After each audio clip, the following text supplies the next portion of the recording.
Hi, guys. Thanks for joining. This is Essence of Life. Today we're talking about what is the value of nature. I'm Amanda Armagast. I'm Dr. Abbasi for Essence. Amanda, why did you choose this subject? Well, I specifically wanted to talk, this is our philosophical section, Essence of Life, and it was Earth Day on Monday, one of my favorite holidays. Mm-hmm. So I actually wanted to talk a little bit about the planet. The question that I chose is to me, it's not a very hard question to answer, but how does environmental justice that's actually not the question I chose. I highlighted the wrong one. Should nature have intrinsic value independent of its utility to humans? So basically, should nature be valuable to other things other than humans is what I was kind of understanding that as, or is if it didn't have value to humans, would it still have value in itself? Is that how you understood the question? Yeah. And let's answer the question. Does nature need human to survive? I think nature would survive much better without humans. I think nature needs humans to leave almost to survive. And that is actually a movie called The Day Earth Stood Still. Everybody should go watch it. It's actually a pretty good movie with Keanu Reeves, and where Keanu Reeves is practically a messenger or ambassador from an overall civilization group in the galaxy. He comes to the Earth and he says that there are only very few planets so unique, so valuable like Earth, and that humanity is on the course of destruction, irreversible destruction of this valuable planet. And he comes in and he practically want first to talk to people, but we behave the way we are, arrogant and selfish. And then practically start a cataclysmic event to destroy all the life. But before that, he takes a sample of every life on planet, like a Noah's Ark, take it to a sanctuary. So after everything is destroyed, come back and replenish the earth. The movie is very interesting, but it goes all to that point that he says, Earth Earth will survive without the humanity, but Earth cannot survive with humanity, and humanity is on a course of destruction, which we understand now. It's not far off. I mean, there are scientists literally like chaining themselves to things to say, listen to me, you guys are destroying the planet. And scientists usually aren't those like showy, dramatic types of people. So if someone is actually putting their whole life at risk to try and save the planet, I'm pretty sure someone recently started themselves on fire too. Yeah, but let's come back to that. Why not? I mean, it's ours. Why not do whatever we want? But that's exactly the point. In all monotheistic religion and the traditional European culture, it goes long before we even, the history was recorded as a modern history. People owned the earth and whatever it belonged to that. Like this part of the earth belonged to this person, and this part belonged to that person. Anything living thing in that area would belong to person A versus person B. But then when you go to like Native American culture, they did not own the earth. They referred to the earth, many of these cultures, they refer to earth as their mother. You don't own your mother. And that is the difference between this European culture versus many other cultures where European, I mean most of the civilization, even in Middle East, not necessarily the Christian culture, but as well Islamic, Judean, and even many Asian culture. We are not practically the protector of Earth. We are the owner. And if you own something, it comes naturally. You can do, this is your pen. You can break it if you want. You can write with it if you want. If the concept that if you own it, it is yours to do as you wish, which practically inherited from Europe. here in US is it practically is the going culture. But yes, there is another culture that we are not, if anything, we are the protector, or it's trusted to us. Mhm. We are, it's not ours. If anything, we're just very temporarily here in the huge span of the earth. Yeah. So to think that you own it is a little bit idiotic But because you're not taking it. You're going to die. You're going to be here for like 80 years. yeah, but You're but in truth, though, everybody wants to own a house, right? Yeah, but do you really own that house? Well, you own it for the time you live. Then somebody else But owns it. who else simultaneously owns it? You buy your house, for $500,000. A You bank can usually. do what you No, but even you pay off your mortgage, whatever, you're still paying taxes. Mhm. You don't really own that land. You can do what you want with that land to an extent. You can't dig certain holes in that land. You can't build specific things on that land. It's still in a way owned by the government because you still every single year have to pay the government for your own house that you already paid off. Now you're coming to the legal system that certain height above your ground is yours, certain depth below the ground is yours, except you give those rights to somebody else, like mineral right. You can sell it separately, but it all comes together. Something or somebody owns it. Mhm. Now, but the question of this episode is, does the nature has a value beside utility to us human? Yeah, I would say the value is bigger than just like it has way more value than just its utility to humans. Yes, and I'm with you on that, on that path, that we don't really own the earth. If anything, earth owns us, and we are on a course of destruction and collision with the earth, and this is well documented. But but it come back to that. What does value mean? Are we talking about the value in the sense of a financial? Then it's obviously, if humans are not there, nobody's going to pay money for anything. So then you can say no, it doesn't have any value. Does it mean value the philosophical, that it is something worth to be there? Well, that is depending on your philosophical um, direction you are, because, and that you won't like that, Amanda, what I'm going to tell you next. There is uh, a direction in the philosophy which is called nihilism or nihilism, where it says there is no inherent value to anything in the universe. And then if you're existential nihilist, you say that I make my own values in my life. I assign it value, like a piece of paper. It's just a piece of paper, but the government comes and says this piece of paper is worth that much. It assigns a value to that. And everybody agrees on that, and then we go using that for interaction. Now, I would say, universe is so big. There are billions of stars, billions of planets, and so on and so forth. Now, what makes Earth more valuable than, let's say, Moon or Mars or something else?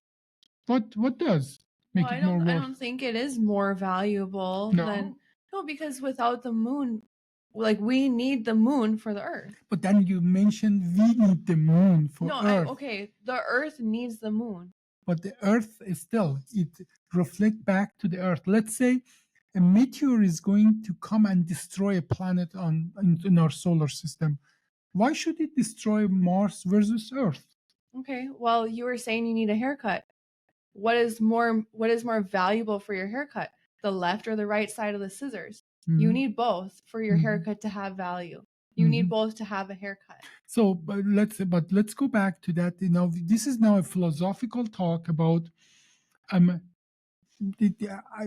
My personal belief is that the Earth, the life, the planet has inherent value beyond us. This is my personal value. And I agree. I'm just being the devil's advocate on both sides. Mhm. One extreme says God gave us the earth. It has the value that as long as it benefits us. So that means that earth has no other value except when it is beneficial to us. The other extreme is says no, it has no value. It's not more important than Pluto or Mars. No, there is life on it, but so what? Yeah, who cares? Yeah, who cares? So you see, these are two extreme that both of them they take the value of the nature away from it because one says it only has a value as long as it's related to us. The other one says that nothing has any inherent value except we assign it to that. But then that requires somebody like me, a human, assign a value to that. Whereas I'm saying, like that movie, that life is probably something precious in the whole universe. Like we have like many planets in the solar system. As we know, only one planet can sustain life, create life, and evolve life to a point that you and I are thinking here. We're talking about we're thinking and talking about the value of life. I think that process has an inherent value in itself, creating conscious. Okay, so not because God gave this to us, not because it benefit us, or I can rent it out because it's mine, I can rent it out to you, but because it creates conscious. I agree with what you said, totally 100%. But then, like, to take it to the next level, I think that the value of I believe that animals are conscious. Okay, So you can believe that. I don't know that, but I know I'm conscious. yeah, so what I'm saying is the question is utility to humans. Mhm. I think that everything that you said, in my opinion, is true, but I think it doesn't stop at humans. No, If every no, human died, never, no. Earth still has the same amount of value. Like the animals, you know what I mean? Earth has the. First of all, I do agree that.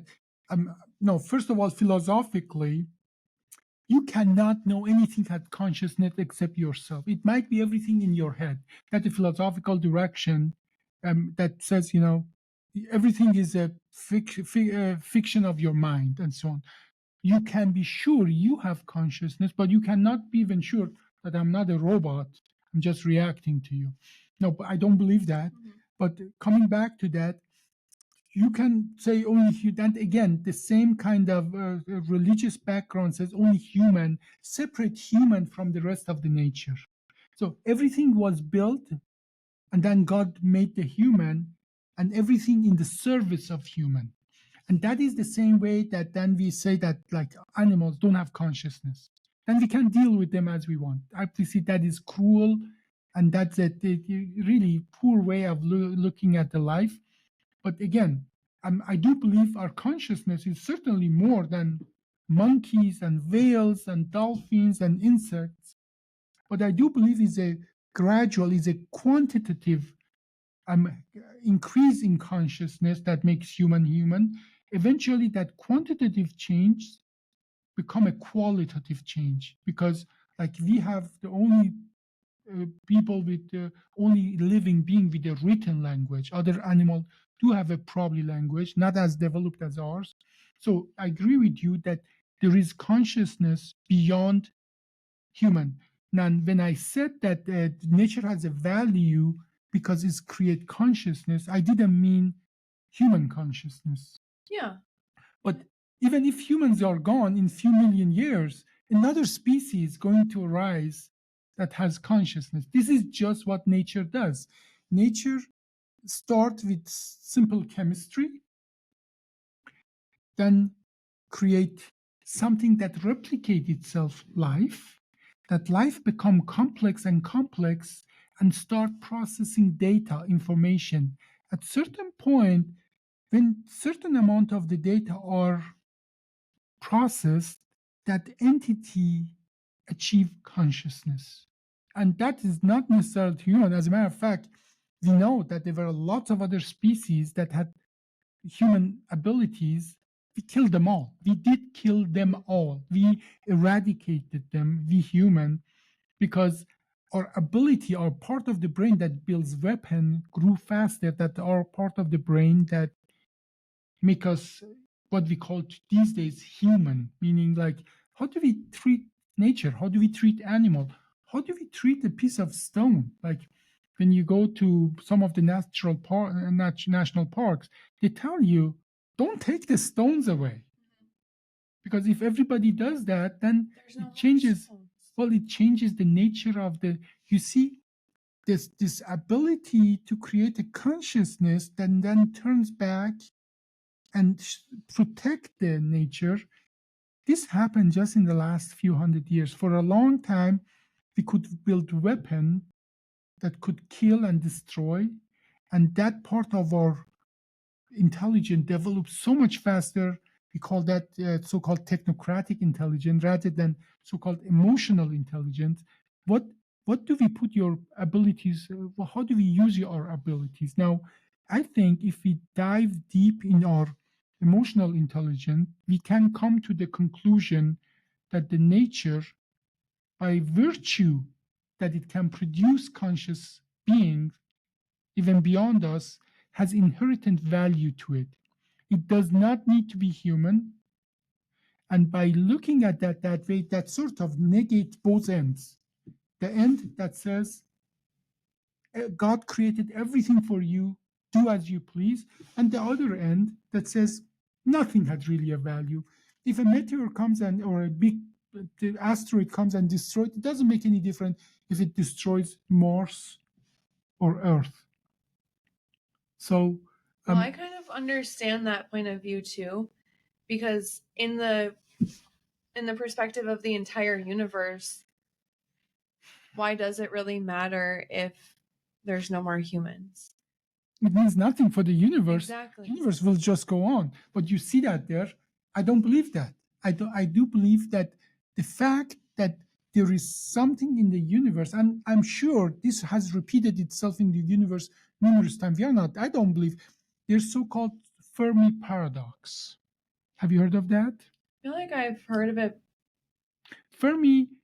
Enrico Fermi was a theoretical physicist and astrologist that calculated how many stars are just in our galaxy, and then by statistic, how many planets will be in Goldilocks, meaning it's the habitable zone of the star, and then calculated that it is almost impossible that humanity is the only living conscious being in the universe.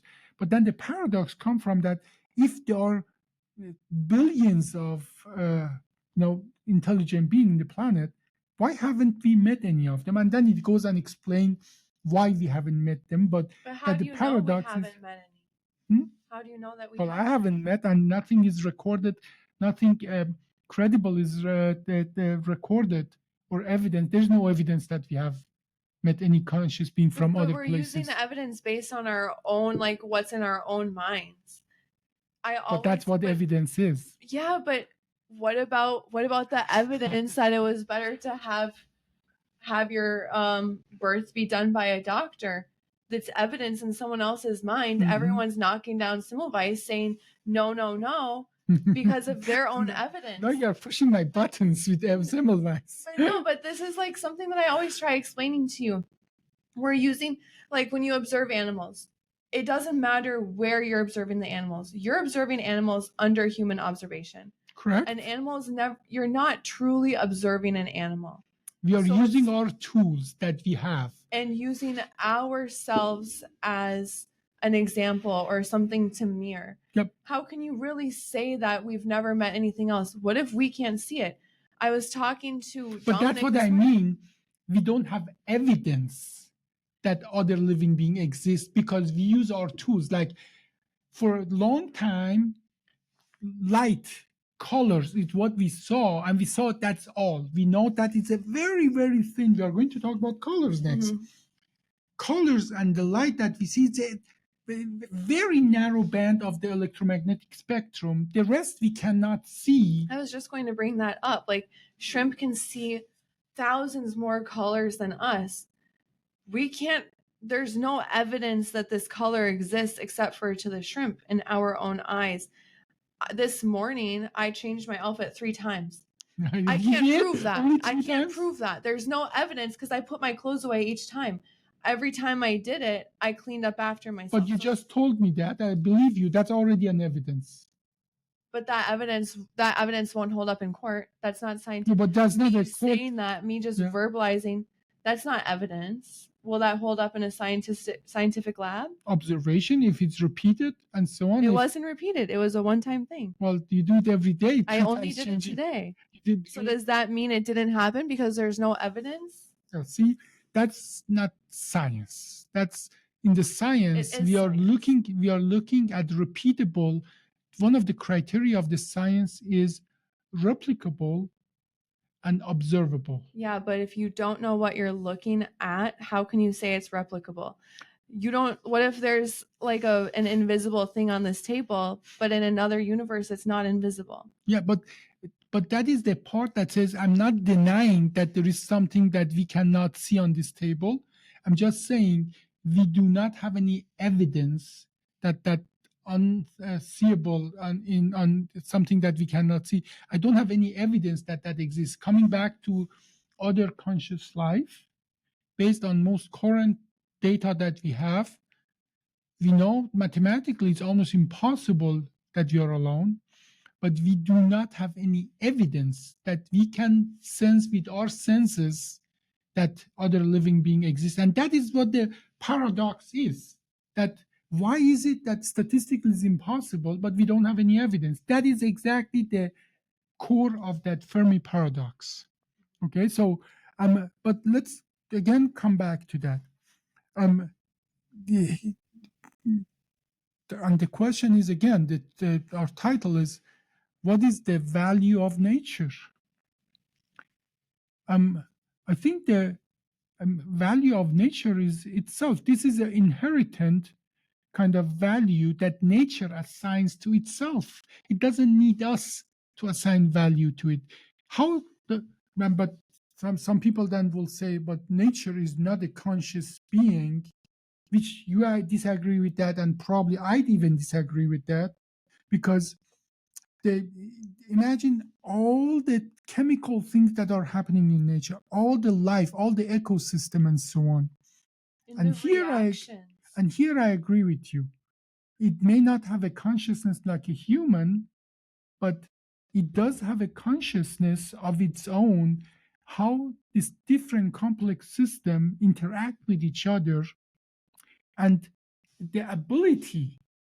We have to see ourselves as a product of the nature and not as an owner of the nature. And that is, I think, where it makes a huge difference. Have you ever heard the theory that wheat domesticated humans?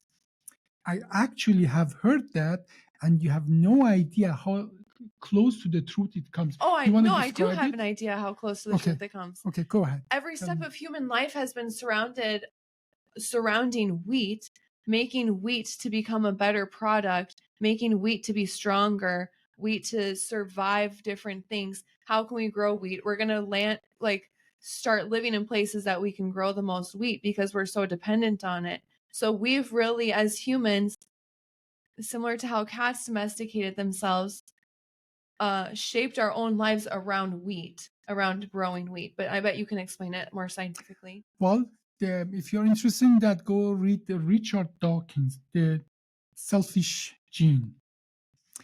Imagine the purpose of a gene is to propagate, make more copies of itself. Now, and we have domesticated wheat. We made it from few corns to 200 corn, and we spread it everywhere, and we eat it, and it's great, right? We are great. Yeah. Now, imagine it, take it from the view of the genome of the wheat.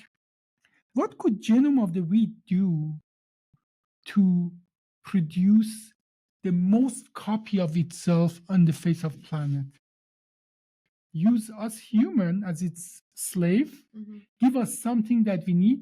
You can say slave, you can say a symbiotic relationship, because we know plants, they make edible things on purpose so that like a bird. Seeds can be spread. Yes, they make a fruit around the seed that the bird goes and eats it and goes and defecate 500 miles. Better yet, they make fiber around the seed so then it comes out in a specific way so that it can be planted. Like And it's so technologically advanced. it uses other living being Mhm. to spread its seeds, because each one, those that are spreading more are going to have more copies, and that is what the gene wants. Now, the gene of the corn says, let's say I'm a gene of the corn or wheat, and you're a human. I say, this human is very handy. He has a lot of brain and intelligence. How can I latch on that intelligence and abilities so we can go make factories to produce fertilizer for me, for my children, and so on? Let me give him a little more carbohydrate. Let me produce a little more corn. Let me give this human something that he stop everything else, being a hunter and gatherer, which had much better life than the farmers. Let me domesticate this hunter and gatherer so stays in one place and take care of me and my children. Let me give him something for that. And that's how we domesticated the human. And since then, for thousands of years, we had much better life, much better lifestyle, much better health. When we became from hunter and gatherer to farmer, we were almost 20 centimeters shorter. Our lifespan was cut 10 years shorter. Mhm. So, but the wheat still. Well, think about where we settled because of the wheat. We didn't settle like deep inside the forest. We were settling in places where we can have prairies and fields. Water, wheat, yeah. So the wheat did a really good job to domesticate us. That's the thing. Humans, we think we're so smart. We think we're just at the top of every life chain, but we've been domesticated so many times. And we're always being domesticated and manipulated by different plants and animals, and we think that we're the ones. It actually makes me want to like switch the question into, should humans have intrinsic value independent of nature? But now let's come back to your thing though. Do you know when you know that other living beings have domesticated you? When you have a cat. Then you know that how domesticated the cat, how the cat is taking advantage of you. Every day, actually, I've been noticing more and more like, wow, my cat is the boss of me. Yeah, I know. Like, I'll be watching TV, just chilling at home, and she's laying on my lap. I can't get up because she is too cute, too cozy and soft, and I have to go to the bathroom so bad, or maybe I want a snack, but I just suffer so my cat can be cozy. But you would be surprised, or maybe you are not, but many will be surprised. That is a chemical reaction. Oh, I do think that I have toxoplasmosis. Oh, yeah, that's exactly what I wanted to refer to. I actually, like, my friends and I talk about this every time we get together. We all think that we're infected. So you know, there is a special kind of, I would say, parasite or it is a parasite, I thought. Toxoplasmosis, called toxoplasmosis, that literally lives around cats, and especially their litter box. What we have found that mice that are literally exposed to toxoplasmosis, they lose their fear of cats. They show up on purpose where the cats are, and what do you think the cat is going to do? It's going to eat them. And then that gives the cat an advantage to practically be more plentiful. More cat, then there's more cat feces, and toxoplasmosis wins. Now, who's the boss? Cat or the toxoplasmosis? And we have found out that it goes to the brain of the mice and it rewires certain connection to not only they lose the fear of the cat, but they love the smell of the cat urine.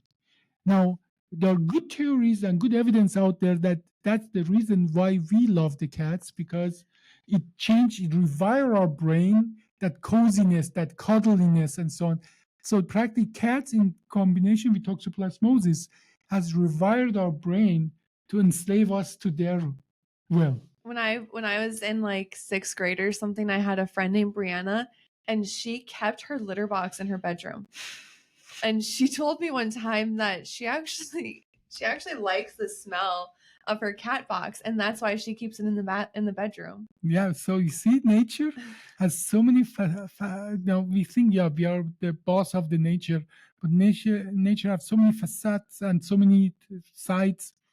It's amazing to see that we are a small player and we are a pawn in the whole scheme of things. Now, that doesn't really negate that we are about to destroy it. We are not, it's not a possibility. We are destroying the planet and Humans the are nature. Yeah, humans are very egotistical. Like, we think that everything is about us and that we're the top of everything, we're the smartest, whatever. Even though it's very known that there's faster animals, smarter animals, stronger animals, anything that you can think of. Smarter animals than us? Smarter animals than humans? Come on, who's that? Think of an elephant's memory. Yeah. An elephant has a way stronger memory than a human. How do you know that? What do you mean, how do I know that? What's the evidence that the elephant has more memory than human? I'm not a scientist. I've just read it. Okay. So, to our best understanding, again, we have the most intellectual capacity of all animals, but we are a part of the equation. I don't believe that even for one split second. Like, I do not believe that. Look at what humans do to each other, ourselves. All the other animals have not destroyed the planet like we have. Do you think that that makes us smarter? I think that that makes them smarter. They have a lot more respect for their own home. Mm-hmm.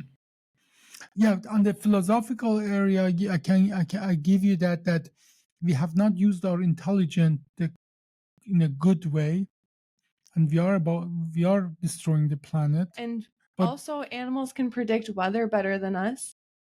They have abilities. I mean, a dog smells 60,000 times better than a human. No, that's not the question. But the dogs don't get together talk about the abilities of human, but human get How together. do you know that? Huh? I think I genuinely do think that my chickens get together and talk about me.